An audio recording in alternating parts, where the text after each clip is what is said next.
Good evening. Interdependent globalization. The Great Reversal.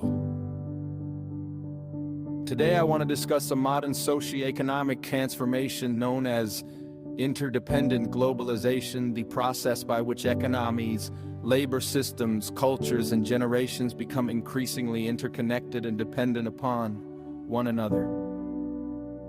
Beneath this global framework lies a quieter phenomenon unfolding throughout local communities, restaurants, retail stores, and workplaces across America. A phenomenon I describe as the youth-led elder labor paradox, or more formally, intergenerational role inversion labor globalization. For generations, society followed a predictable workforce structure. Young people occupied entry-level jobs. They stocked shelves, operated cash registers, cleaned tables, and learned accountability, teamwork, discipline, and financial responsibility. These jobs served as developmental institutions preparing adolescents for adulthood.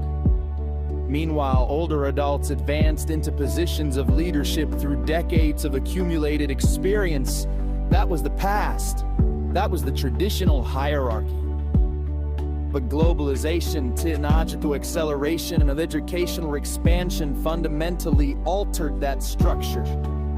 Today, highly educated young workers raised in the digital era and trained in software systems, artificial intelligence, analytics, and modern corporate operations are increasingly elevated into supervisory positions at young ages. At the same time, many older adults who grew up with limited education opportunities and minimal exposure to digital tech now occupy physically demanding entry-level jobs deep into adulthood.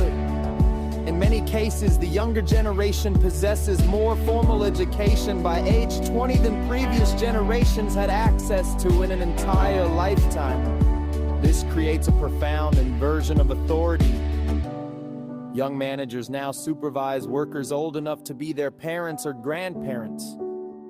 The youth possess institutional credentials. The older generation possesses life experience. And both are attempting to navigate an economic system neither fully controls. The first major dynamic of this phenomenon is educational inversion and the authority shift. Never before in human history has knowledge been so accessible. A teenager with a smartphone now possesses access to educational resources once reserved for universities and elite institutions. Digital literacy has become a new form of economic power. Meanwhile, many older workers entered adulthood during eras when higher education was financially inaccessible or simply unnecessary for survival. Now many are forced to adapt to hierarchies and systems designed by generations younger than themselves. A secondary dynamic is entry-level displacement. Historically, entry-level jobs served as a bridge between adolescence and adulthood. They provided structure, responsibility, routine, and the first experience with economic independence. But as economic instability forces older generations to remain within these positions, long-term adolescents increasingly lose access to the jobs that once introduced them to workforce culture. The consequences extend beyond employment.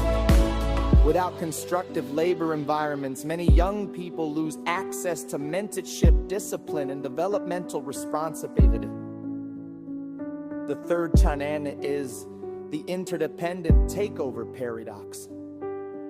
Young supervisors often possess the technological knowledge corporations require, but older workers frequently provide the reliability, endurance, emotional maturity, and operational stability that keeps businesses functioning daily. Neither generation can fully operate without the other. The younger generation depends upon the resilience of older labor. The older generation depends upon the technological fluency of younger leadership. This is interdependence in its purest form. And this is why globalization must be understood as more than international economics. Globalization restructures communities. It reshapes workforce hierarchies, educational expectations, family by man, it's even the transition between childhood and adulthood itself. The most remarkable aspect of this transformation is how quietly it occurred in silence. There were no dramatic announcements, no defining historical moment. The reversal happened gradually. Inside grocery stores, fast food restaurants, retail chains, warehouses, and local economies across the nation. The question is no longer whether society has changed. The question is what happens next? What happens when generations no longer follow the same pathway toward adulthood? What happens when technology advances faster than social structure? And how